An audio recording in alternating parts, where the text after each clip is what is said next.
Baseball this month, Friday, April 1st, Just Baseball Show. Jack McMullen, Peter Apple, Aram Layton. Big episode today. We are projecting the highest ERA for relievers. A lot of good names that we're going to get to. Aram, I know you have a certain Seattle Mariner in mind. I was thinking Mickey Janis with the Baltimore Orioles. If he is still with the Baltimore Orioles, do we know? How about another Oriole? Cesar Valdez. Yeah, that's Jack, a good one. Remember all these different times where I'm saying you got to take these overs. You got to live bet against the Orioles once they get into their bullpen. Their bullpen as a whole finished with a 5.83 ERA last year. Every single time it got into the later innings, the Orioles would lose. That's a good bet right there. Yeah. Fade if the Orioles are winning. Justice Sheffield is one I think gets blown up. Yeah. Did you see what the Nationals did to poor Cade Cavalli? Oh, God. Speaking of bullpen ERAs, I know he's not going to be a reliever, most likely. You're hoping he's not. But why would you leave your top prospect in a game in spring training to get shellacked for 10 earned runs and like 14 hits in 2 innings? Like, why wouldn't you pull him out? For the Nationals? Yeah, and they literally just said, go out there and suffer, baptized in fire, just to just go out there and get shelled. But like, that's not even a fun baptism. No, fire's not fun. Have the Nationals done that in the past to their top prospects, or is this completely out of the blue? I don't know, but it's pretty weird. like I think it's weird to just leave him out there under and now his next start, I think, is to start the season, to start AAA. I assume that's where he's going to start the year. And it's like, okay, your last start, you gave up 10 earned runs in 2 innings, and now you're going to go out there and flip the switch and start. Apparently all of the reporters like dragging their feet, walking over to him in the locker room. And he's like, you don't need to act like it's a Morgan here. Like I'm okay. But apparently like that's how like weird the vibe was in the locker room after. How many times are we going to talk about the Nationals this year? Hopefully a lot. When they extend Soto, and when they trade Nelson Cruz.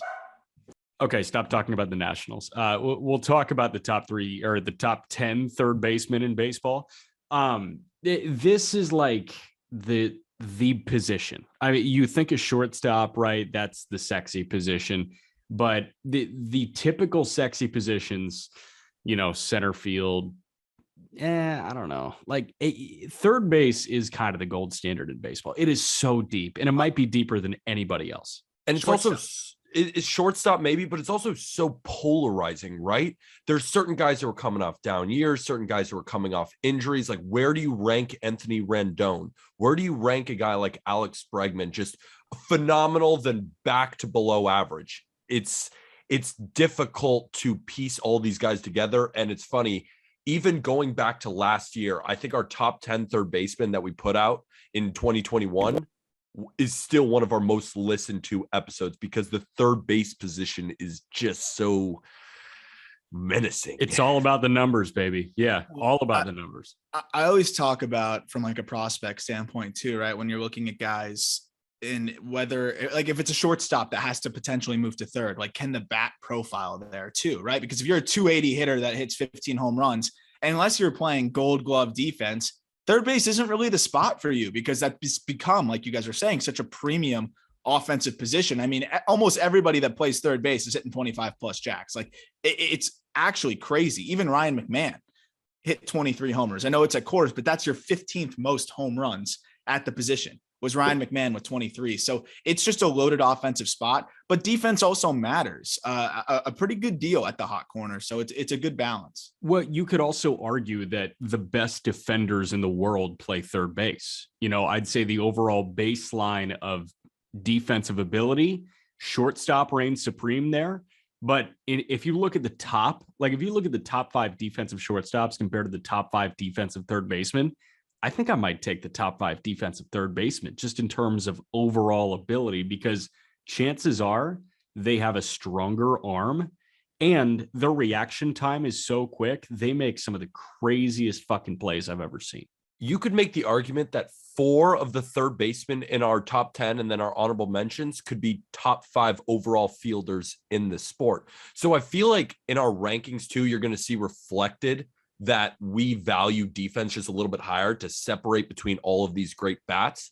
So the guys who are absolutely the best at defense get a little bit of bump in these rankings. And those four I was talking about, like Nolan Arenado, Matt Chapman, Brian Hayes, and Manny Machado, they're all some of the best defenders in the entire sport, all four of them.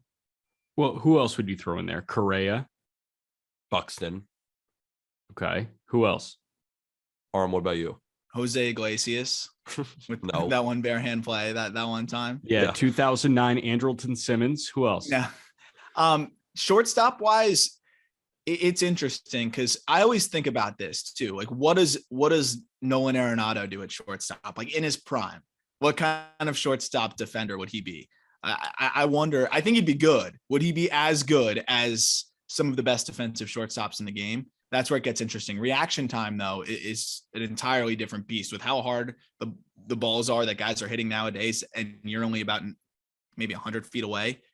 It's a different level of reaction time that I think is pretty awesome. But yeah, I don't know who's the best defensive shortstop outside of the couple guys we said. I mean, it's kind of become more of an offensive position, honestly. Nicky Lopez, Nick Ahmed, Kevin Nicky Newman. Lopez Guys might be the GOAT. But we even saw like a guy like Manny Machado play third base and play shortstop. And if you look at his defensive numbers, if you watched him play shortstop, he looked at least average over there with the possibility of being above average. And Eugenio Suarez did it great too. Yeah, he was but he's not phenomenal. on this list. Yeah. Who else? But I mean, Machado was actually a legitimate shortstop. There are some guys that can make the transition a bit more seamlessly than Arenado, but that is a good question. What would Nolan Arenado at the peak of his powers look like at short? But we're talking about third baseman. It's a pretty top-heavy position too. Like, we quickly got 14 names, and then we were on the hunt for names like 15, 16, 17, 18. So our 5 honorable mentions, we feel very strongly about 5 of them, and then we took a flyer on one of them, and that was that. And Aram's got the honorable mentions. Yeah, well, Josh Donaldson. Like, which way do we want to go? Which way do we want to go? What direction? Do we want to go 5-1 or 1-5? We don't rank the honorable mentions. Just rip them in any particular order. Welcome to the show. Good to know that you're listening. I don't listen. Oh, good. But well, you guys never include me on the top 10s. This is a first appearance for me. I would say Josh Donaldson was probably up there as like one of the guys that I felt like I wanted to make the case for him because I feel like he's underrated in regards to what he's still able to do on the offensive side and defensive side of things, but still just comes up a little bit short. I think Donaldson's going to explode this year, but the thing with what we were talking about, not explode, but at least relatively explode. But the thing that we talked about with somebody like Donaldson is that he doesn't quite have that electrifying ability anymore, but still last year, 247, 352, 475, a 124 WRC plus with 26 home runs and above average defense. Like that's a guy that is going to help the Yankees a lot. And the power is going to play up there too. And you'd think that he strikes out all the time. He does not strike out all the time. It's like a 21% K rate. What I will ding Donaldson on is he looks fucking weird with no facial hair and no like long hair. I mean, he actually looks bizarre in that Yankee headshot. Yeah, that's the only thing you can really ding him on because he's still a good defender and he's hitting the ball harder than most people in the entire league. He's in the 90th plus percentiles in basically every hard hit rate, max exit velocity, average exit velocity, you name it. And he's a good defender still over at third. It's just the injury thing. But he did play 135 games last year. The calf thing has always been the problem, or at least it's been the problem most recently. But I do think next year that if the Yankees get more than 130 games from him, it's a plus because in those 130 games, he's going to rake. And that's exactly the thing. The thing I like about Donaldson too, he's a big lift guy. He's going to hit the ball in the air. And I think that's going to translate a lot more in Yankee Stadium. Another guy that hits the ball in the air, a lot of line drives that I think if he played anywhere else, he would be a 30 plus home run guy, but still could be 20 to 25. I know this is someone you're really betting on, Peter. And this is what I like about the honorable mentions section is a lot of these guys are on the cusp. Not Donaldson as much, but some of the other guys we're going to get to are on the cusp. Heimer Candelario is right there on the cusp of being a top 10 third baseman if the position wasn't so loaded or if he didn't just quite have that next step up. But last year, 271, 351, 443. It's a 119 WRC plus, 16 home runs. And the guy just hits a ton of doubles because of the big ballpark. 42 doubles last season. And now that lineup is going to be a bit better this year with some youngsters that can swing it and also Javi Baez. I'm excited for Candelario. He also plays some decent defense as well. He's a well-rounded third baseman that I really think doesn't get enough love. But now that more eyes are going to be on that ball club, I think he will start to get some more love. Yeah, he's been in obscurity for a little bit, right? Because Candelario was the guy that was coming up with the Cubs, and he didn't have a spot because Chris Bryant was the third baseman and Javi Baez was the shortstop. And then he gets dealt over to Detroit in the Castellanos deal, and Candelario has the chance to, play pretty much every day. And then what happens? The Tigers win like 50 games in 2019. Just brutal. You were on the worst team in baseball, Heimer Candelario. And then he got a lot better. 2020, he had a decent year. 2021, he had a good year. What's 2022 going to look like? Is it going to be a good year again? Is it going to be a great year? Because if it is a great year, you're right. He's probably in the top 10. He hits, the reason I like him so much is because he hits so many freaking line drives. That's what leads to all the doubles. And just a few tweaks with his swing, like if he can improve his launch angle just a little bit. I mean, this is a guy with 25 plus home run power in one of the biggest ballparks in the league. I've always just been a big fan of Candelario. I like his left-handed swing. I think he's just all around a pretty solid player. He's not the greatest defender either, but just a few tweaks here and there, and he could really explode. Yeah, I'm a big fan of him offensively. The hit tool is finally starting to make itself apparent as a prospect. He was a guy that was viewed as a hit first guy. Now we're seeing the power trickle in more. I don't know how much you want to compromise who you are as a player, though, right? Like, what if lifting doesn't quite play in that ballpark, and now he's flying out to the track, and now he's like Castellanos, for example. Honestly, he was a guy that just got kind of bled to death out there. So I really like the just spray the ball over the field doubles. He walked as much as he has in recent years, and the strikeout rate was the lowest it ever was. So very excited about what Candelario is going to continue to do over there with Detroit, and another big building piece for them for the future with some years of control. Another guy that now has years of control because they extended him to a deal that Peter and I talked about, was a 6 years, $70 million. Ryan McMahon, glove first, the rare glove first guy in this infield. At the third base position. How do we feel about Ryan McMahon? He's so freaking good defensively, but he is an average-ish hitter at the position at Coors Field. I like Ryan McMahon. I really like him because he is an incredibly talented glove. He's always going to have a spot in the middle of a big league order, whether that's in Colorado or if they decide to trade him and start penny pinching, even though they don't want to do that whatsoever. Like, I have no idea what direction the Colorado Rockies are going in, but whatever it is, Ryan McMahon's going to be fine, whether it's in Denver or elsewhere. Will 25 home runs tick down to 18 elsewhere? Probably. But I think the bat is good enough to survive, and I think that he, as a defender, is top flight. Oh, he's unbelievable. 13 defensive runs saved in 840 innings at third base, and then another 9 defensive runs saved in about 368 innings at second base. So overall, one of the best defensive infielders we've seen. That's a guy that I think could probably make it work at shortstop if we're talking about dudes that could survive at that spot. He's so elite defensively that you don't worry as much about the bat. But I want to see the bat continue to tick up because this is a guy that did have his best offensive season. And I think that's what the Rockies are really betting on, is him continuing to develop offensively and get more comfortable hitting out there at altitude. It was his best season. If you look at WRC plus, 95 was his best. 23 home runs was one short of his career high in 2019, but his strikeout rate was at a career low. He drove in the most runs he's ever driven in. It was his highest batting average and on base percentage. So things are heading in the right direction for Ryan McMahon. Before we move off of Ryan McMahon, our buddies at eBay, I feel like have a good deal on Ryan McMahon. His cards are probably going for free. I'm looking at this 2013 Bowman Draft Chrome Prospect Refractor. I don't know what that means. That means it's out of 499. Okay, out of 499, Ryan McMahon autographed, 9.5 gem mint, $82. Yeah, that's like, is that something you should go get? Yeah. You're telling me to go buy a defensive guy right now? I don't know, but like a defensive guy that plays at Coors that hit 21 jacks last year. That is a really cheap card. But who's collecting Ryan? Who's going to be out there and be like, I collect Ryan McMahon? Maybe you can. Maybe it's just like how much is that card even going to go up as well? Is he going to get even better? That's the thing is with Ryan McMahon, he's a guy who's like his expected stats are always worse than his original counting numbers. I'm not saying he can't. Yeah, he's an outperformer and like even his outperformance is a 780 OPS. He's still got to make this list because of his defensive prowess, but just as a bat, I don't think that he's going to get any better than what we've seen, and what we've seen is okay. Yeah. Well, at cores. My Rockies are going to go to the moon this year, and Ryan McMahon's going to be one of the guys spearheading. That's the thing.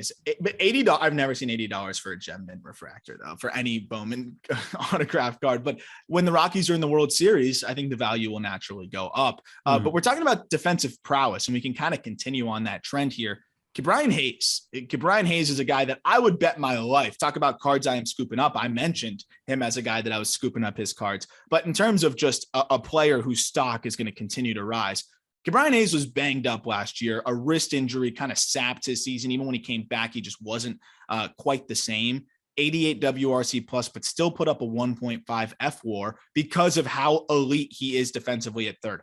I think once Chapman phases out, it's going to be Ke'Bryan Hayes, who is the best defender in baseball at that position. We've already seen how special he is defensively.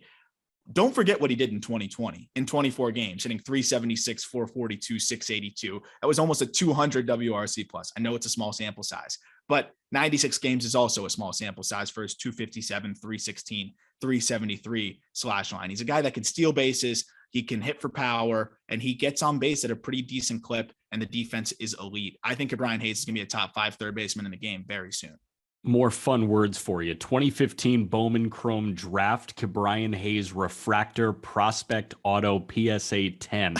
That's so much shit, but it's $86 right now on eBay. I'll buy those right now. Go get them. Aram, you really think top 5 for Ke'Bryan Hayes? I think 16 defensive runs saved last year in 766 innings. I know. And it must be, I assume that you see the bat just improving at lengths, because when you look at the top 10, like where is he going to slide in? Because all of these guys have at least the same, if not more defensive prowess over their careers. Plus the bats are unreal. Like which third baseman in this top 10 list do you think his bat compares closest to? That's a great question, actually. Yeah, which does his bat compare to? Like, do you when you think of Ke'Bryan Hayes at the plate, like what's a realistic slash line that you see him putting up in his prime years? Okay, I've got the answer for you. Mancata, right? Yeah. Yeah. Mm-hmm. And a much better defender than Mancata. But Mancata's still a great defender.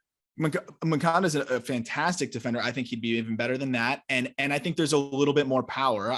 I think if Ke'Bryan puts it all together, he can hit 25 home runs. He's going to hit a lot of doubles, but he brings speed to the table too a little bit. That, you know, we finally saw him get more comfortable swiping bags this past season. He was a guy that always swiped a ton in the minor leagues, but he didn't do it in his debut that much in those 24 games. But then this past season in 96 games, he swiped 9 bags. So he brings a little bit more on the base paths. The defense, as we know, is top notch.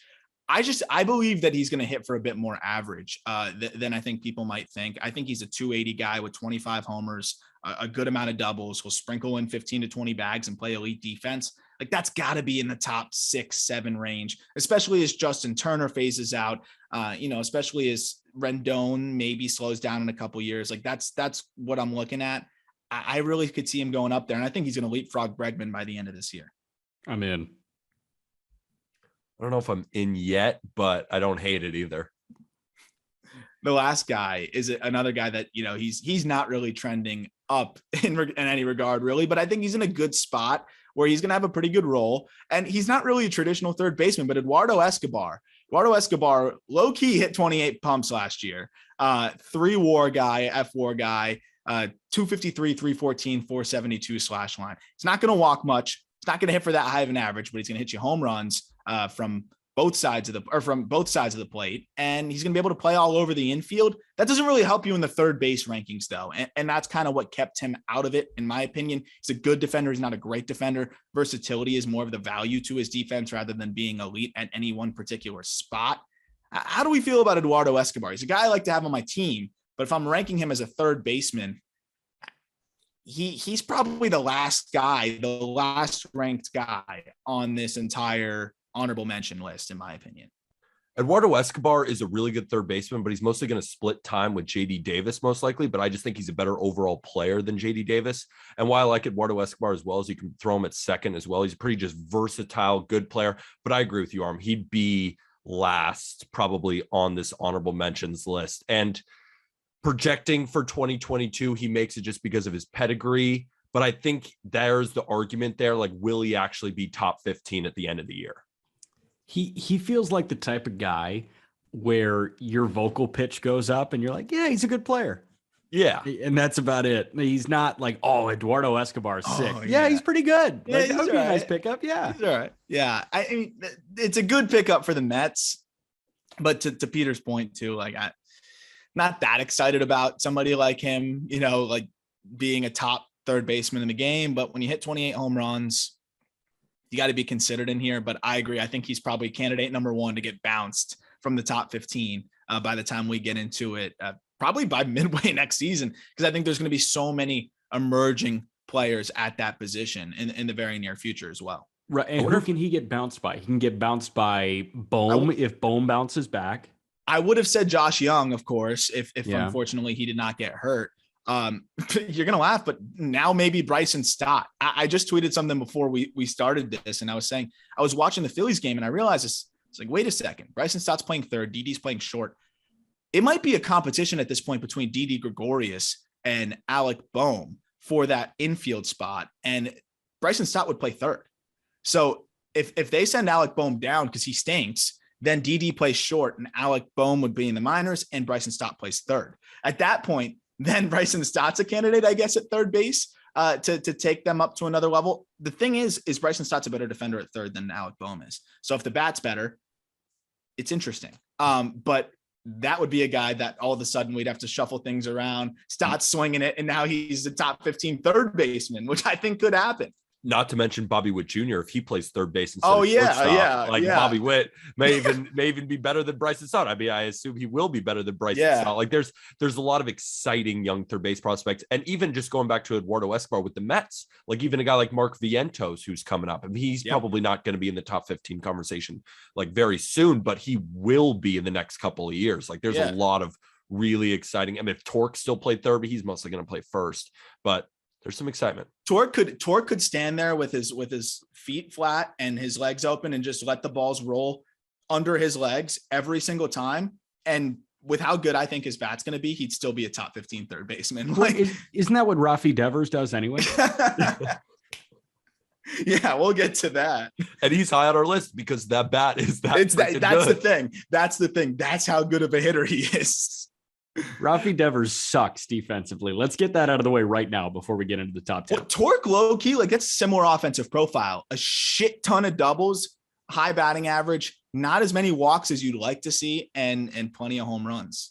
Not a bad comp. We're going to get into Raphael Devers. He had negative 13 defensive runs saved last year and negative 13 outs above average. It's pretty good.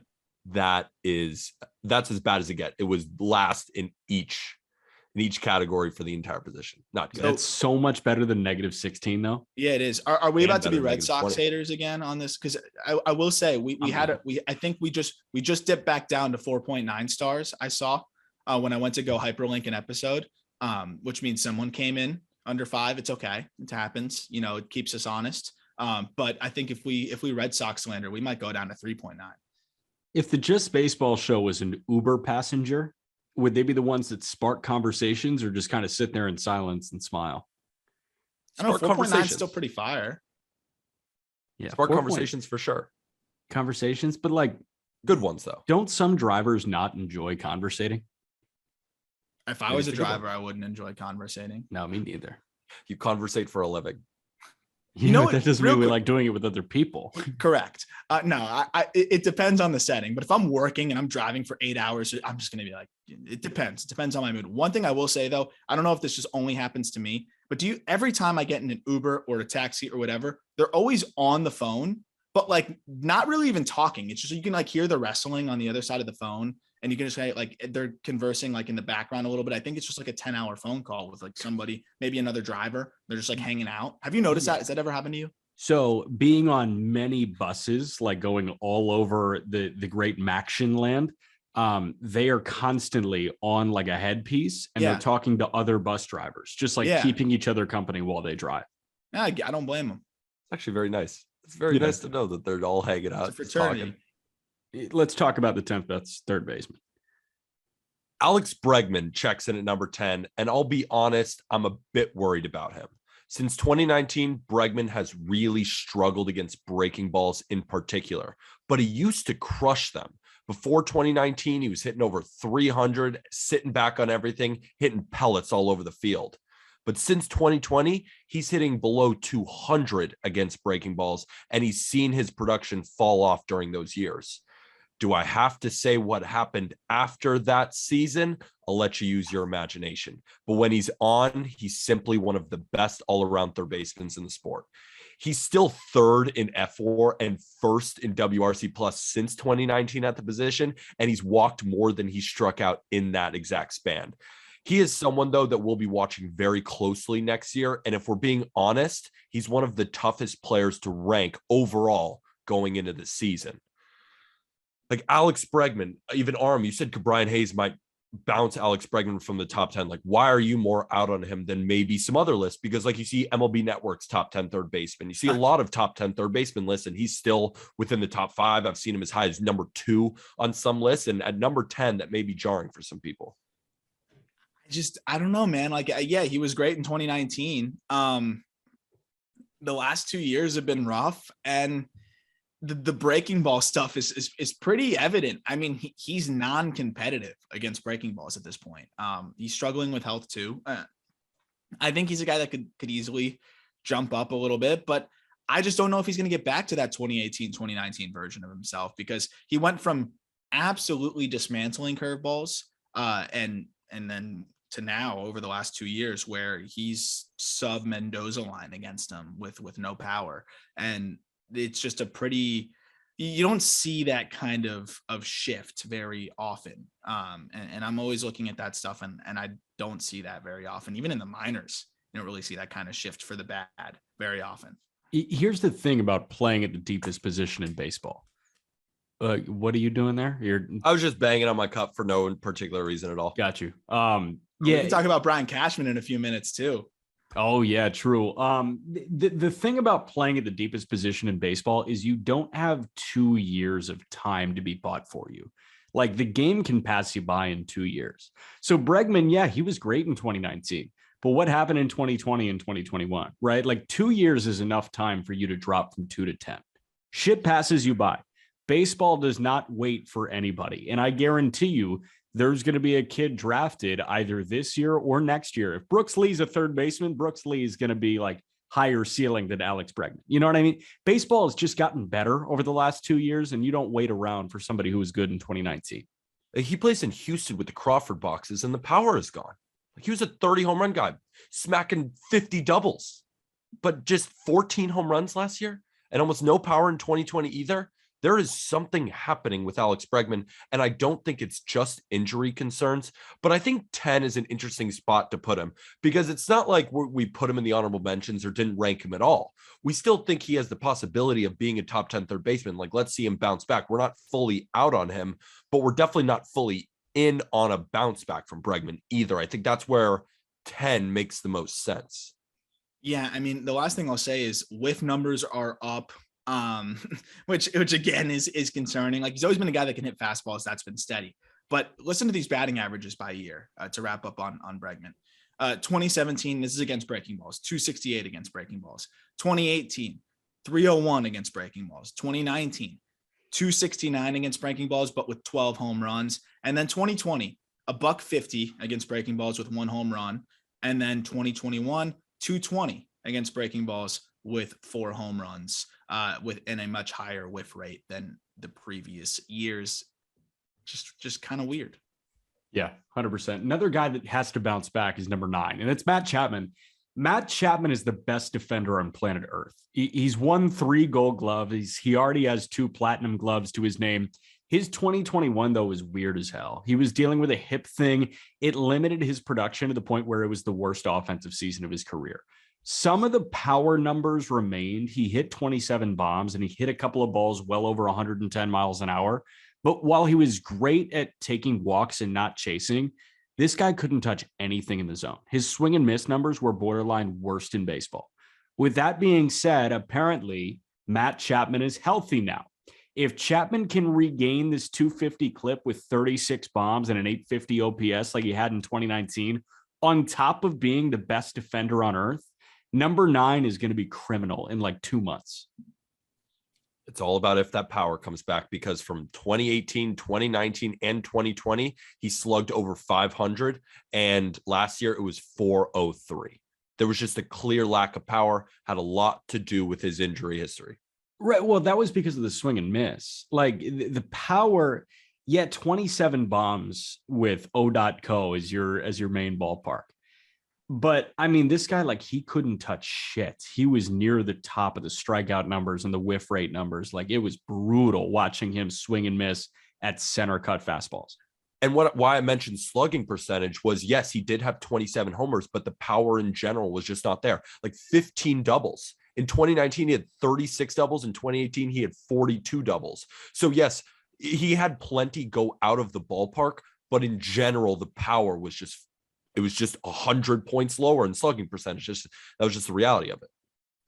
My one thing with Chapman too, though, is I'm really a staunch believer in the hip being a major issue here. Like we're not seeing, we talk about the whiff and stuff like that. I don't see it being that bad. 2020, it spiked big time, but he was playing through the hip injury. And then literally there wasn't much time. It wasn't like, oh, he's going to get another opinion. It was literally like, okay, he's going to go check this out. Boom, he's getting surgery. Like he was playing on a torn labrum. Like that was very evident. So 2020 to me, out the window. 2021, it's his first season recovering from a torn labrum in his hip, which again saps your swing so much. And he was bad in the beginning of the year and got better as the year went on and finished pretty strong. The whiff rate went down by about 4% and continued to go down as the year went on. I really think he's going to be totally fine. I think the hip is now finally fully healthy, and I think we're going to see a big difference. Here's the thing with Matt Chapman over Alex Bregman is if both of them are putting up a 780 OPS, I don't care that Bregman doesn't strike out. If they're both putting up 780 OPSs, which is roughly where in the range that they were, give me the guy that's one of the best defenders we've seen at the third base position in a long time outside of Nolan Aronado. You know, like it's those two. Those are the two guys. Give me that guy if we're going to get inconsistent offense any day of the week. Absolutely. He's the number 8 guy on our rankings hasn't had a problem since 2014, and he hasn't stopped hitting since 2014. Justin Turner checks in at number 8 on our top 10 third base list. He's got a higher WRC plus than Nolan Arenado, Anthony Rendon, and Manny Machado since 2014. And again, not slowing down. He finished 4th at the position in WRC plus last season at 36, and his 27 home runs matched a career high as well. He rarely strikes out. He sprays the ball to all fields and remains an elite bat. He's not the defender that he really once was, which drops him a bit on this list, but he's not a hole over there either. And he's going to split time a lot between third base and DH just to keep this bat in the Dodgers lineup. Justin Turner just flat out rakes, and he has a career 132 WRC plus in the playoffs. Yeah, no, he's so clutch. And I mean, the guy's a machine. I do think this is the year that age catches him though. Like I don't disagree with the ranking, but I am very concerned that this is the year where age catches up to him. 142 WRC plus in the first half, 105 WRC plus in the second half. And again, a reminder for those who might be like newer to the show or just don't really care about advanced stats, like 5% above average in the second half, 42% above average in the first half. If you like the counting stats or just regular slash line, 305, 391, 498 in the first half, 241, 320, 434 in the second half. I think that really hammers it home the hardest. Could have just been a slump in the second half. A lot of it was low batting average on balls in play. So there's a lot of things going into effect here, but the power didn't really get impacted as much. It was really just the consistency at the plate. I am a little concerned about a 36-year-old who tailed off in the second half of the season. I'm just not that concerned because they're going to have the universal DH as well. So they're going to alleviate a lot of that, a lot of that pain, a lot of that age that he might have experienced playing 150 plus games at third base. He's going to play a lot of them at DH just so that bat sticks in the lineup. And I think that added rest is definitely going to help him at age 37. I hope so. I hope that makes a difference. I definitely do. I just think his Mets and Dodgers splits are so funny. Hilarious. 4 years in New York, this Completely guy different player. hit 265 with a 696 OPS. 8 years in LA, he's a 300 hitter with an 880 OPS. He is 200 points better in the OPS department in LA than he was in New York. Dodgers did it again, and they always do it. Max Muncy is another guy on our top 10 second baseman list. Got released or waived by Oakland and is now a top 3 second baseman in the sport. And Justin Turner, still at 36, 37 years old, is still a top 10 player when he was below replacement level with the Mets in his early to mid 20s. I'm starting to blame the New York thing, and I'm starting to put some stock into people being happier in Southern California and being more able to just focus on their shit. Like New York, Just I don't because think of is a Turner? fun place to play for many people at all. No, it's definitely a tough place to play. I think it's fun for some people. For who? Champions. For champions? Yeah. Yeah, like your Yankees, right? So no one's had fun there for 13 years. So some current New York Yankees. Do you want yeah? me to name players that have had fun playing in New York? You don't think any of them have fun? Since 2010, yes. Well, you saw that Brian Cashman doesn't like it when you say that because they were cheated out of their World Series title. Correct. Astros were cheating. Yeah, and you guys were inevitably winning that. That's what Brian Cashman said. I loved that quote today. The Athletic deleted it, by the way. I thought that was kind of weird. Really? Yeah, they tweeted the headline and then they deleted it. It was a bad headline, though. I mean, even coming out in He said it. No, I know. I'm saying it's a bad headline by Brian Cashman. Oh yeah, they shouldn't have deleted it. That wasn't good. That's called journalistic integrity, folks. 7th best third baseman in baseball is Johan Mankata. The 27-year-old Mancata, he entered the league in 2016 with these otherworldly expectations. He was the top prospect in all of baseball. It took him a little bit to get acclimated to big league ball, right? 54 games as a 22-year-old. He was average. As a 23-year-old, he was bad. He had a 97 WRC plus, and he led the league with 217 punch-outs his second year in the bigs. But then he drops the strikeout rate and he puts together a really good 2019. He hit 315 with a 915 OPS and he pumped out 25 bombs. COVID hit him hard in 2020. He got it right before the season and he just never really recovered, but he kind of regained his form in 2021. He hit 263 with a 122 WRC plus, walked nearly as much as anybody, and had a 4.5 WAR season. Yohan Mankata has transformed as a baseball player. He was the top prospect in baseball because he was a smooth second baseman with some power, but he swiped like 100 bags in 2 years in minor league ball. He'll swipe a few, like he'll be around 10 stolen bases, but he's a doubles machine with a rocket for an arm, and he counters his high whiff rate with this exceptional zone discipline. And when he's on, he's a top 10 third baseman, and you could argue has top 5 talent. Mm-hmm. I remember when we made this list, like when I originally made the list through to you guys as a rough draft, I had Yohan Mankata a little bit lower. But when I really looked into it, you realize that he's second in WAR since 2019. Like that, putting that together is incredible because Yohan Mankata just kind of flies under the radar with the Luis Roberts of the world, the Jose Abreu's, Eloy Jimenez. They just have so many bats. He has Manny Grandal, another bat like that. Tim Anderson, another bat. Just so many players like that he just kind of, because he's not the sexiest option, but he does everything well. He's pretty hot, dude. Have you seen him? I wasn't talking about his looks. I'm more talking about just like the way. No, when you talk up. about sex appeal, you got to talk about Yohan Mankata. Well, the one thing I'll say too, you make a really, really, really good point. And again, to relate it back to what I'm always looking at with prospects is like, I always say with big leaguers too, no 2 strikeout rates are the same because there's so many other factors. And Mancata does 2 of the things that you want to see, like more than anything to offset a high strikeout rate. It's he swings at the highest percentage of pitches in the heart of the zone. He doesn't chase a lot and he walks a ton. So I don't care about the strikeouts and he's kept them pretty in check now. I think he's kind of normalized himself at about a 25% K rate is what you can expect. Which is fine if you're walking 13 to 14% of the time. Here's the thing with Mancata. I think there's more power in the tank too. I think this is a guy that was trying to continue to do what we're just talking about, offensive consistency. Once you get that confidence in offensive consistency, maybe we see him start to try to dial it up a little bit more in hitters counts. 91st percentile on max exit velo. He's a guy that's hitting the ball 114, 115. I think in 2019 hit at 116 miles per hour. I mean, that's the top 2% of the game. This guy has big pop. I think he's going to continue to get better. Another dude that I think kind of had his development obstructed. You know, you're the best prospect in baseball. You don't think you're going to get dealt. Now you get dealt for Chris Sale, which is its own pressure. And then you have 2020, which I think would have been his breakout season, kind of interrupted for him. And then it was like this delayed big season that he had last year. I think he can build on this one. And I'm really excited. But again, another guy, Peter, right, where the baseline's high. You talk about the WAR.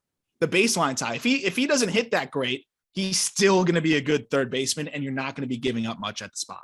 He's just so good all around. Like, you're not going to be, if you're so right, Aram, if one thing falls off the table, he's still going to help you in a lot of other ways. A guy like Alex Bregman, he can play fine defense, but if the bat falls off the cliff, then like, what else is he just really average? giving you? He's just average. Yeah. Here's the thing about Mancata. You know, you've got guys that, you're right, Peter, are like they're more appointment television than Johan Mankata. Luis Robert is appointment TV. Tim Anderson, with what he does on the baseball diamond, is appointment TV. But the approval rating among White Sox fans, by the way, shout out Clay Snowden for our appointment TV article on justbaseball.com. It was Luis Robert the guy. I think he was. I think so. Luis Robert was the guy. But no, I mean, like, Johan Mancata's approval rating among White Sox fans is through the roof. Because he's not a top 5 third baseman in baseball, but there are not many guys you want to have there. And like, with the contract that Mancata's on, that's a great deal for the White Sox to have through 2025. Last thing I'll say, contract. It's a great contract. And the last thing I'll say on him before we move on to the next guy, he's a perfect fit for Chicago, because that lineup is already so damn good. Again, like, if he's just hitting all right, you're still thrilled with all the things that you're getting from him. If he was the Marlins third baseman, for example, I'd be thrilled. Don't get me wrong, but I would be like, if you're going to splash for a guy, I would rather have someone that's putting up big numbers because they need the offense. He's a good bat, but he doesn't need to be great. And I think that pressure not being on him as much might actually help him continue to break out. Yeah. I'll get into number 6. How do you rank a player that was so not long ago was easily top 3, but he put up terrible defense and a 711 OPS in 2021? We aren't particularly worried, but slightly cautious about ranking Anthony Rendon as the 6th best third baseman in the sport. He dealt with a hip injury all season, which really dampened his ability to move laterally on the infield and generate a lot of power in that swing. Hip injuries are just the worst. We've talked about this, and some players are just never the same after surgery. But Rendon, when asked about how he was feeling this season, says it's night and day how he feels from last season. If we get 90% of what Anthony Rendon was, we're still looking at a fringe top 5 third baseman next year. And what you get when he's on is an elite bat, great defense, and a championship mentality. I just really hope Anthony Rendon can rebound, and I think he will. Okay, so he's 2 for 14 in 5 spring training games so far. 5 spring training games, so like not really matters a lot. And Mickey Moniak is raking. So I just want to say, if that guy feels night and day, he'd be a lot better than 2 for 14 because he's so talented. Maybe, but it's such a small sample that we don't know if he like lined out a couple of times because we haven't seen every single at bat from Rendon. I don't know. What do you think his 2022 is going to look like? I think it's going to look pretty good. Like, are you looking at like a slash line of what I think Rendon will be? Give me an OPS with home run totals. I think he's going to be in 850 to 870 OPS guy. And I think he's got 25 bombs in his back. Did you see Anthony Rendon in 2020? Like, we're talking, like, I always want to be clear to make sure that we're applying the same logic across the board. Sometimes it's just going to be guys that we just favor more than others for whatever other reasons.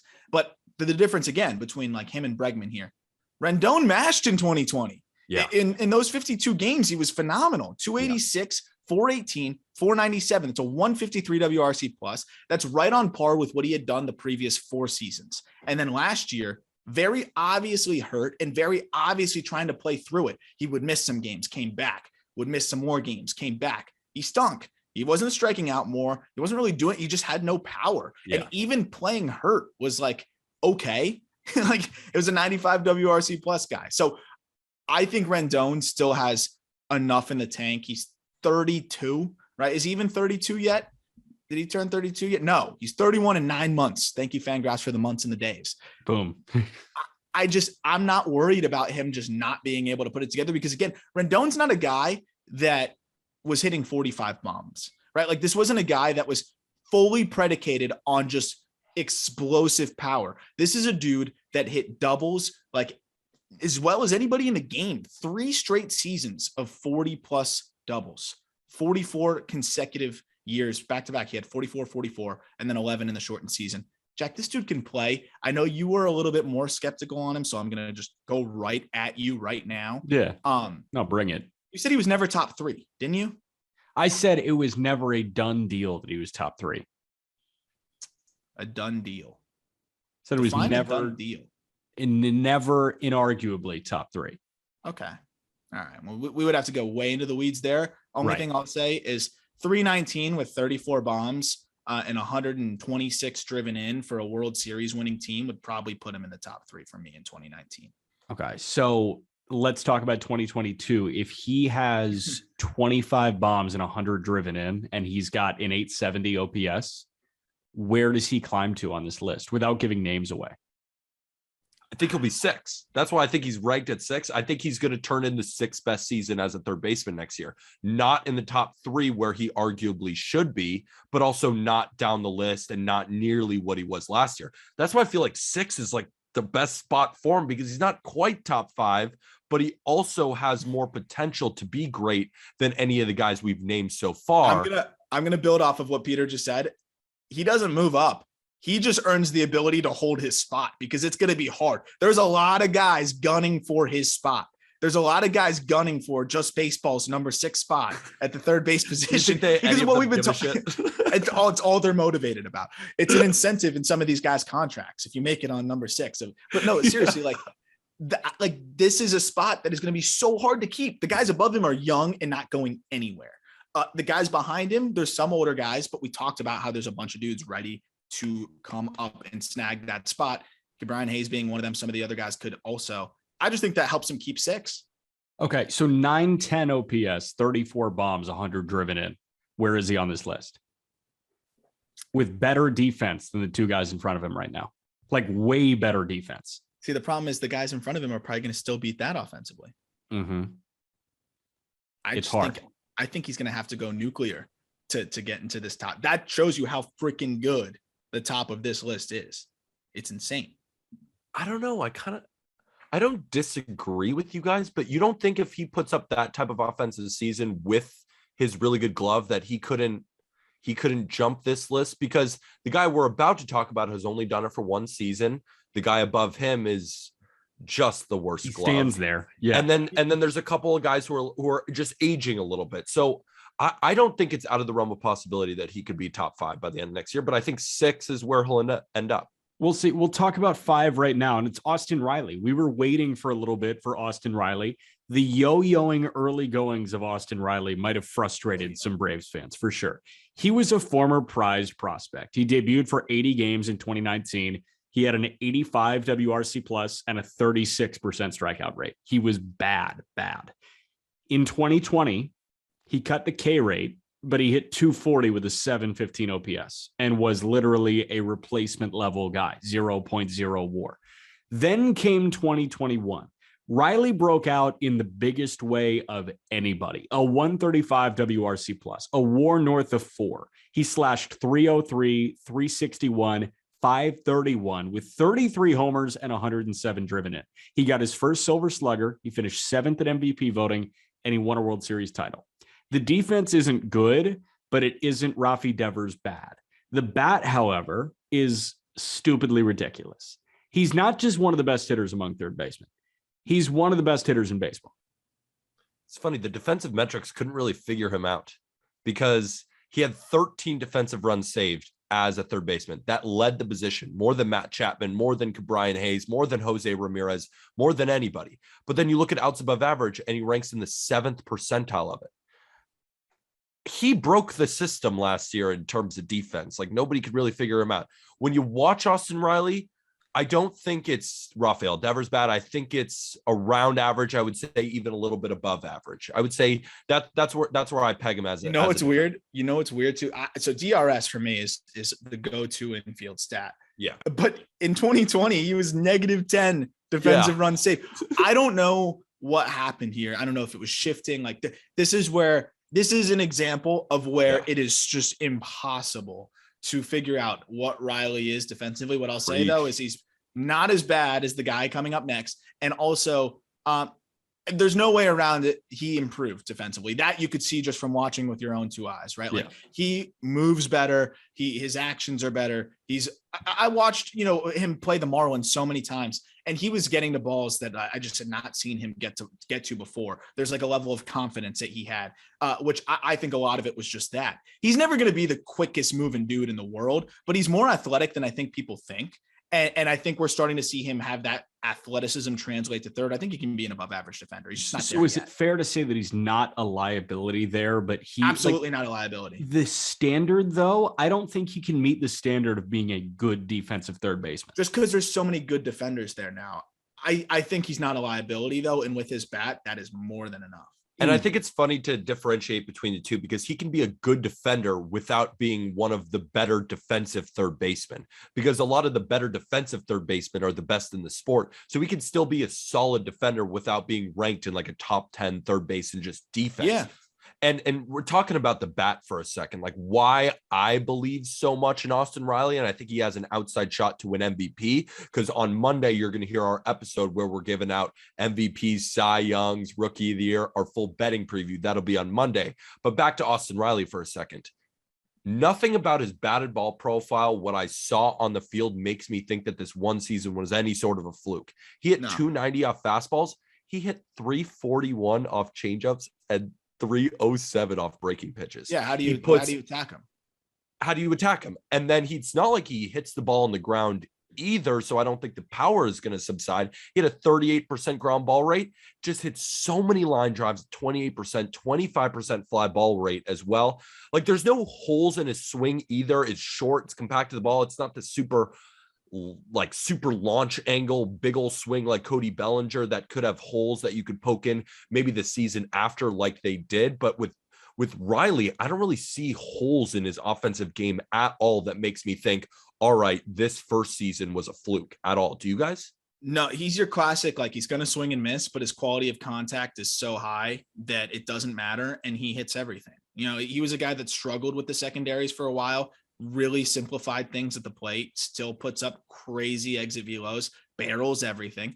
And what I love, you talk about how he's difficult to game plan for, Peter, like he got better as the year went on. So as the league should have been adjusting to him, and that's usually where you see guys break out first half and then they hit a wall.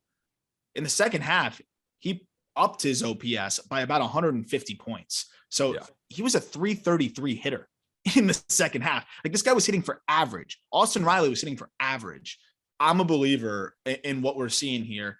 I know that there's a chance he'll get blown up by fastballs here and there, but I see a pretty consistent guy that is very tough to game plan for and to have a scouting report for. I just want to say that like the similarities between these two players start and stop in the box, but the similarities in the box between Austin Riley and Mookie Betts for me are very close. Like they are just pure hitters. They do everything really, really well. And Reilly has a little bit more swing and miss, obviously a little bit more pure power, but I think Mookie Betts and Austin Riley are two of the best natural hitters in baseball. Interesting. I'm not saying it's wrong. No, Aram's looking like it's wrong. They're just, their profiles are so much different. Like even the way they look, like Austin Riley's 6'3", 240 and Mookie Betts is like 5'9", 170. That's why I said the similarities stop and start with the approach and just the natural ability to hit.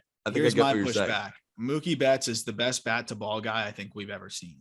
Mookie Betts like in terms of bat to ball paired with power. Like, yeah, maybe we don't see that. Like zone contact for Dodo's pretty good. Austin Reilly, 79%. Zone contact for Mookie Betts is around 92%. Maybe Jack, he might have learned a lot from his teammate across the diamond, who's now on the Dodgers. Like Freddie Freeman feels like more of the pure hitter type bat, because Freddie Freeman's a guy who can hit you between 310 with 30 bombs. That's like exactly what Austin Reilly did. It definitely helped. Like that's what Freddie does. Like that's why Freddie is number one, because I guarantee you Freddie Freeman and Austin Reilly were in the dugout talking about hitting. And I bet if you asked Austin Reilly, like, what are some of the things that helped you become the hitter that you are? I bet of the top 5 things that he's mentioning, it might be Freddie Freeman.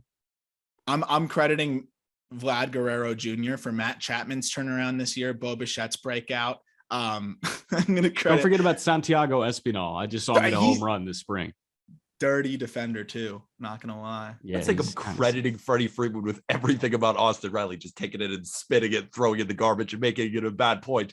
What I'm saying is that it's definitely a reason, and there was a reason that the GM is crying after he left. Like he has, of course, had a crazy impact on the Atlanta Braves, and I think Reilly was one of the impacts that he had. Yeah, I heard Raphael Devers is learning a lot about his approach from Bobby Dalbec right now.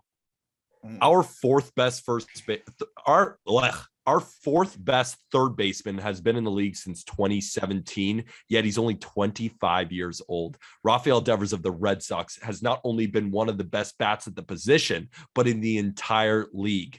Here's all the stats he finished top 3 in 2021 at third base: home runs, RBIs, WRC plus, batting average, slugging, doubles, hits, runs, WOBA, xWOBA. I think I just listed every hitting stat except on base percentage, which he finished 7th at the position. But the defense is the problem, and that's what keeps him out of the top 3. He rated as the worst overall defender at the position. I'm not saying he's absolutely the worst, but he sure isn't good at the hot corner. Nonetheless, he's been such a good hitter now for so long. And instead of regressing at the plate a little bit, I actually think the best is yet to come for Raphael Devers. Well, I mean, I don't disagree. I'm just so curious what the best looks like, because he already is so good offensively. It's amazing to watch this guy hit. His bat speed is unteachable. The other crazy thing about Raphael Devers is not even 26 yet. Like he's very 25. He's closer to 25 than he is 26. The strikeout rate was phenomenal last year. He walked more than he ever did. He is such a masher. Can I answer your question why you don't think he can get better? Wait, I didn't say it. Wait, what do you mean? You said you don't know how he can get even better. I don't know what it looks like. What does that look like? I think he's got 40 plus home run power. Like his expected slugging was 570 compared to his regular slugging. He's another guy that crushes fastballs, crushes breaking balls, and crushes off speed. And he puts a lot of his balls in the air as well, but he had a 42% ground ball rate last year. If he lowers that to 40, gets a little bit more lift on the ball. Like he's got all the pop in the world. I mean, we saw 113 RBIs like in this Red Sox now offense. Now you put Trevor Story in that lineup as well. I think he'd have 120 RBIs with 40 home runs. And I think 280 is perfectly fine considering his expected batting average last year was 291. Like he's still got more in the tank, or at least the expected stats think he does. And when you watch him, he's only 25 too. I think about age. I just think about more time in the league, more time adjusting to pitchers. Like now you can't throw him breaking balls. You can't throw him fastballs. You can't throw him change ups. How do you get him out? You got to try and tie him up. That's it. Like they're trying to bust him in the heaters, but he's so quick. The BABIP, 340 BABIP guy in 2019, 325 BABIP guy in 2020, 307 BABIP guy in 2021. So there seemed to have been some bad batted ball luck there. And even if you see the average tick up 10 points and he hits 4 more home runs, I mean, that's an MVP stat line. The defense, it would be interesting to see how much the defense is weighed in an MVP consideration at that point, because offensively it would be an MVP stat line. I just think it's funny that so many people bag on Salvi Perez so much for his bad defensive metrics, but we just really never hear that about Raphael Devers. And I know, of course, we hear it all the time. I don't think we hear it as much as Salvador Perez. maybe we hear it all the time, but I don't think around the league, because Salvi Perez, I feel like just gets bagged on and bagged on and bagged on while people just look at Devers and they're just like, and we'll forget defense a little bit. But we all know it's bad, but we'll forget it. What Salvi wasn't 50 homers before this year. 48 though last year. No, that's what I'm saying. Before 2021, Salvador Perez was not like 50 homers. I think people were taking the defense to try and invalidate that type of season, but I almost feel like nobody's taking Devers invalidating his offensive season. No, like as a ranked player. This guy's ceiling actually looks like 310 while leading the league in extra base hits by a very wide margin. Correct. I don't think and maybe this is a really hot take, but I don't think his overall slash line next year is going to be that far off of Vladdy's. Yeah, I said it. I think I'm a Yankee fan too. Like I watch him and I say that's one of the best hitters I've seen when I'm watching the Red Sox every single year.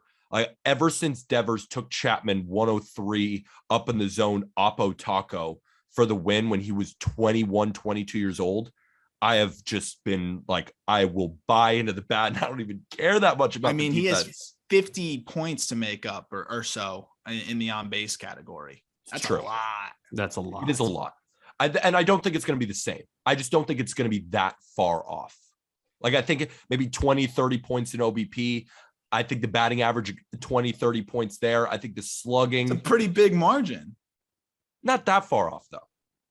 Like, if he hits 290 with 42 jacks and Vladdy hits 300 with 44 jacks, that's what I'm saying. Yeah, I love the on-base skills for Vladdy. That's what really... Yeah. I mean, Vladdy's better, but I'm just saying. To open 2022, though, he's not a top 3 third baseman because Nolan Aronado occupies the third spot. Arenado has played 9 years of Major League Baseball, and he has 9 Gold Gloves. You want to talk about number 2 now? I mean, Arenado, like, here's the thing about him. He's got 5 Platinum Gloves. He's got 4 Silver Sluggers. He's got 6 All-Star appearances.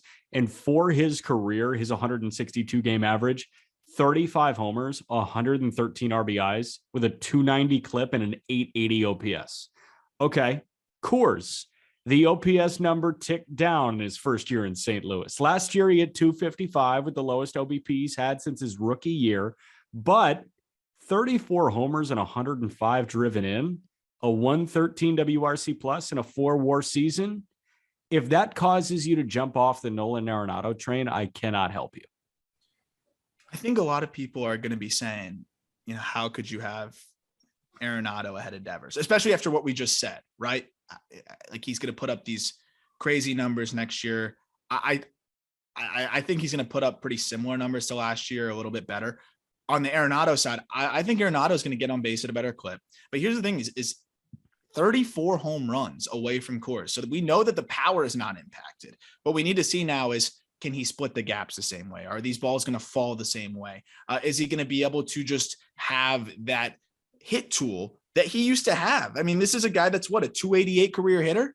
255 is a wide margin below that. And not to mention, that's including the 255 dropping it down. He's probably 290 something going into last year. 34 home runs, 105 driven in with the best defense. You know, we talk about Gold Glove every single year. He's going to be in the same conversation as Brooks Robinson, and that's it at third base. And I mean, that's pretty freaking insane. That to me earns another year to try to get back to those Coors numbers. But like, Devers is on his heels. I mean, Nolan Arenado puts almost 70% of his balls in the air. Like, that just projects for overall good luck in terms of the home runs, in terms of the doubles. And he's only 30 years old. So I think that your mind goes to the fact that, oh, Nolan Arenado must be 33, 34 years old. Like, Paul Goldschmidt is 33, 30, 40 years old. Doesn't just seem older that he's going to be on the decline. But I actually think that he could have a rebound season, be even better next year offensively at the plate with one more year now to adjust to a different ballpark and be better the next year. But I will say, I kind of think it's 3A and 3B here with Nolan Arenado and Raphael Devers. I think it's razor thin. And I think Nolan Arenado just slightly gets the edge, because of how incredible the defense is and just the pedigree of Nolan Aronado. You know what you're going to get at the end of the day. Not saying you don't know what you're going to get with Devers, but I'm just saying there have been very few more consistent players year in and year out than Nolan Aronado. Player A is a top 5 hitter in Major League Baseball, but the worst defender in Major League Baseball. Player B is arguably a top 20 hitter in Major League Baseball and a top 2 defender in Major League Baseball. Who do you want? I think calling Devers the worst defender in baseball is a little bit far, but I understand what you're saying. He's not the worst. 5. Yeah. Bottom 5 without question. And you can even loosen Arenado to top 30 hitter, top 35 hitter. I still would rather have that guy. I'd rather have that guy too. That's what it boils down to. But again, like if I think Devers is going to move positions personally, eventually, but if he somehow is able to develop into a semi-decent defender, which I don't think happens, but the offense ticks up, like he's going to be on Arenado's heels, but I just don't think Arenado is going to ever be worse. Not ever, but I don't think he's going to be worse offensively than he was last year for another 4 years. And we're saying, I don't think he'll be worse offensively than he was last year when he had 34 bombs and a 113 WRC plus. Yes, correct. Okay. Good news. Next. Our second best third baseman has 0 holes. He has everything. The second best third baseman has everything in the game that you could need, and that's Manny Machado of the San Diego Padres. Is Manny Machado the most underrated player in baseball these days? He's one of the best defensive third basemen of all time, and he's even a solid shortstop when he feels like it. He's got a laser beam from third, and if he made a top 10 plays of the decade, he'd probably have a few of them. He hit at least 32 home runs in 5 straight seasons, and in 2021, he hit 28 home runs with 12 steals. He's also never struck out more than 20% in his entire career. I just think that's incredible. And he's still just 29 years old and has racked up 40.4 F-WAR. His 30s are going to be really fun as he makes his Hall of Fame case. I love the Hall of Fame tidbit there because, I mean, look, I never like to put the cart before the horse, but he's well on his way. You know, obviously, if his career just tapered off tomorrow, he's not in. But assuming that he just continues to play at a pretty high level, he is very well going to be a Hall of Famer, and that's pretty freaking awesome. Already 1,400 hits in his career, already 250 home runs, and as Peter said, not even 30 yet. In fact, he's still 29. So I really, really love Manny Machado. He's been one of my favorite players to watch for a long time. He's a South Florida guy. You know, I've heard a lot of legends about him down here. You know, my uncle coached against him a bunch. Nestor Cortez pitched against him. You know, like there was a lot of guys that like this was a dude that when he was coming up down here, it was just like everybody knew who he was. A-Rod was in that department. Honestly, Eric Hosmer was kind of in that department as well down here. And it's just cool to see those guys that are those like fabled legends turn into exactly what you thought they were going to be. And Manny Machado is just that. It's funny. You'd expect a 40 home run season at some point. Baltimore, before they moved it in this year, has always been pretty deep out to left field. San Diego is interesting. I think it's a pretty normal ballpark. He hits the ball as hard as anybody in the game. Like he's top 5 or 6 players in terms of max exit velo. I'm waiting for that 40 home run season, and I think it could be coming this year. You're talking about hard hit rate. He hit a ball 119.6 miles per hour last year. That was second in all of baseball, more than Aaron Judge, more than Shohei Ohtani, Pete Alonso, Jorge Soler, Nelson Cruz, Vladdy. Didn't matter. He hit a harder ball last season than they did. And he never hit one that hard in his career. So if you're worried about like, oh, he's getting to 30, not saying anybody would say that, but like he could still hit his peak offensive season. Like that could still happen. And I think it will happen. All the advanced stats and the expected stats point to him even being better. Jack, you shake your head whenever I talk about X stats. I know you hate them, but they're a decent predictor of if they have more in the tank. I don't know. You've done it for every guy. Because it's good to go over everything. What, you don't want to evaluate these guys? This is what we do. Should we just do it less? No, it's okay. I think we should. No. I think instead. And I'm not going through X/. I'm just saying the expected stats point to more in the tank. He's got the expected slugging is better. I'm not even listing what the numbers are. In his defense, he used it the other way on Ryan McMahon. Said Ryan McMahon outperforms the expected stats. True. Good call. What I love about Manny Machado too is his ability to transcend baseball with his political thoughts on t-shirts. That's kind of awesome. Oh, no. Okay. If we're going to do this, Jack, You got to pull the politics card now. Yeah. No. I'm the one talking about X-Factor. You're like, you know what? Instead of stop talking about cool baseball stats, let's mention the politics of Manny Machado. I don't want to do that at all. I don't care what his politics are. Okay, so how about we go to something else? And anecdotally, that play that he made in Baltimore where he kicked the ball into foul ground and then threw it cross diamond to get, was that a Yankee out? Was that it was someone slow. I think it was Kevin Youkilis of the Yankees. Is it Yankees, Kevin Youkilis? It might have been Yankees. Kevin Youkilis of the Yankees. That's hilarious. But that is one of my favorite plays. That was a Vine play. You know, like when that was totally. I would see that 6-second clip on Vine with like some like sick music over it as he just slow motion throws it. But yeah, no, the picture of Manny Machado wearing a "Let's Go Brandon" shirt is absolutely absurd. But you know what?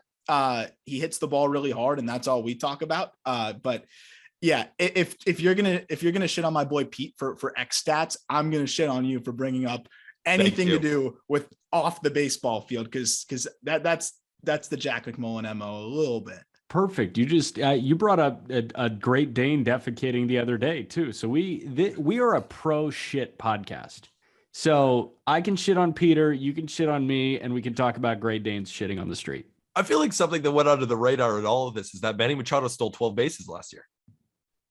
Yeah. He's got some speed. That's pretty good. It's pretty sick. He does everything really well. He just does everything really well. That's but, what Manny Machado does. Why do we think, jokes aside and like actually like zeroing back in here, why do we think he has not produced that 37 to 40 home run season yet? I don't know if he's trying to. And so the first player that ever really exposed me to this kind of thing was Miguel Cabrera, because I watched him earlier in the earlier going of his career, hit more home runs.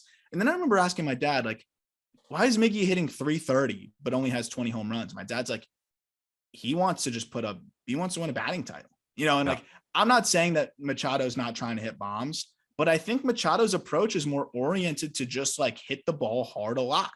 And I don't think he wants to shake that up. But if he can find that balance, if he can find a little bit more lift, he hits the ball so hard. He could actually. If he did the Joey Votto approach, hitting 275, maybe. I know he hit 278 last year. That was it was his real first full season in San Diego. So I'm going to give him a slight break. And Jack, the expected batting average is much better. So suck it. I agree with you, Aram, because he could easily go 275 with 35 bombs, but instead he's probably going to be 295 to 300 with 25 to 30 bombs, which is still great and still really good, and one of the best defenders at the position. There's one home run. The last thing I'll say on him, there's one home run that always stands out to me. I'm going to actually put this clip up on one of our social media accounts. It was 118. I think it was the 119.6 actually. Unbelievable. The home run. It's a straight line and to the first row of the seats. And thank God there's nobody there. I think it hits the seats and kicks up like 30 feet. And it was just like, that was a line drive double that just didn't stop going. Like, that's what his home runs are. He's a line drive hitter that hits home runs. That's what Stanton was doing his MVP year in Miami. Yeah. He was just, and I mean, like, his average exit velo last year, though, 93 miles per hour. That was up 3 miles per hour from last year and 2 miles per hour from his career average. And it's 5 miles per hour higher than the league average. So he, again, hitting the ball harder than he ever was. I'm expecting him to translate that into a few more home runs. I really am. Let's see. And also, before we move on to number one, can I just address my underrated comment that I called him the most underrated player? Maybe not the most underrated player. I actually think Teoscar Hernandez of the Blue Jays is the most underrated player in baseball. But the reason why I called Manny Machado that is I feel like all the fights that Machado has gotten in, then he signs the enormous contract. And then in 2020, he wasn't that great even. I mean, he was still good. What was he in 2020? He was good, but he wasn't 300 million good. Yeah, he wasn't 300. I mean, he was still kind of amazing, actually. So, but he never really, I guess, lived up. He had a 950 OPS in 2020. That's what I was saying. No. Really so we're talking 2019 is the year where the first year of the contract, he wasn't 300 million good. And people were like, I'm out. Yeah. Getting my ears twisted. Exactly. 2019 was that first year. And yeah, he just, and then he got in the fights with Tatis. Like, there was just a lot of that kind of stuff. But I really do think that, of course, next year, I think all signs point to a really great offensive year. And we know that even if it's not the best offense, another guy we can rely on to just lock down the hot corner. Oh, yeah. Okay. So in 2021, Jose Ramirez led all qualified third basemen in WRC plus. He had a 137 WRC plus. He's 1.5 wins above replacement better than the next best third baseman.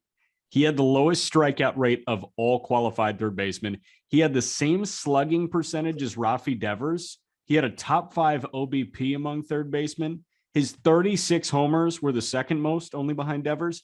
And he was one of 7 third basemen with an average exit velo on batted balls north of 90 miles an hour. That's why he's the best third baseman in baseball. Defensively, he's sneaky phenomenal. Outs above average among third basemen. Matt Chapman, Brian Hayes, Ryan McMahon, Nolan Aronado, Jose Ramirez. He's the most consistent third baseman in baseball. Since his age 24 season 5 years ago, he's got 3 top 3 MVP finishes. Last year, he finished 6th. He's a 3-time All-Star, a 3-time Silver Slugger winner. He's got a career 855 OPS, and he's coming off of 36 homers and 103 RBIs. Yes, please. He's the king. Jack, if you had to poke one hole in his slash line, what would it be? I can't. Pick one in his slash line. Jose Ramirez is a career. No. In this past year. This past year, he was 266, 355, 538. You might say the batting average, right? I guess 266 is not the best. Sure. 284 expected batting average. There we go. That's all I knew he was setting up for that.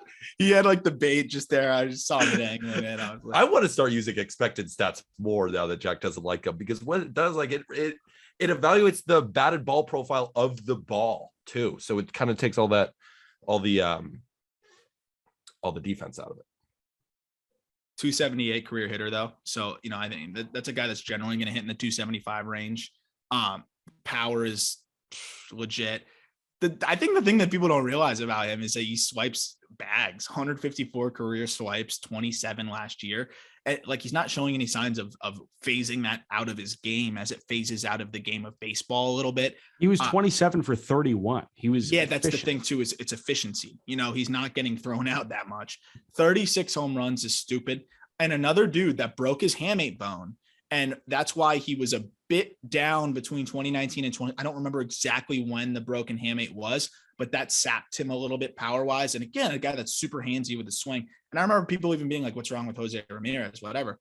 He's fine. And he's the best third baseman in baseball. And he does everything well. And maybe almost most things exceptionally well. I'm waiting for him to I'm waiting for that MVP award. That's the last kind of like missing piece. I can't wait for him to bring that one home, because he doesn't have one yet, right? Doesn't have one yet. He's going to get it. He's going to get it. The only, even on the base pass, like I think he's a really underrated base runner too. He's 27 for 31 at stolen bases. And you look at that stat on Fangraphs or BSR, he's one of the tops in that one too. He's just all around. And I think the only question is, I don't think he's a top 5 player in the game overall, because now with Ohtani and of course Trout and Soto and Acuna and Tatis, like he's just not there, but he's in the top 10, like with the Judges and the Harpers of the world. And who else are we missing there in the top 10? I'm taking him over those guys, I think. Yeah. Maybe. But it's close. Like that's the conversation that he's in. That's how good of a player Jose Ramirez is. And he just doesn't get a ton of love because he plays in Cleveland. But he's also a great fantasy baseball option, like easily a top 3, top 4 pick. And he's on my fantasy team. Congratulations. 174, 435 slash line this spring. Ooh. You worried? He's done. We should drop him. Toast. Peter, I'll send you a proposal for Jose Ramirez after the episode. He's washed. I'll take him off your hands. 2 for 14 in spring training. Washed. 4 for 23. I'll take him off your hands. Perfect. All right, Peter, do our little wrap up thing, man. Check out the merch. It's in the episode link description. Get your Just Baseball merch. I'm rocking my Not Gambling Advice tee. On Monday, we are going to we're not wrapping up with the off season because we still have a couple more days until opening day, but we're going to give you guys our Cy Young, our MVP, our Rookie of the Year pick.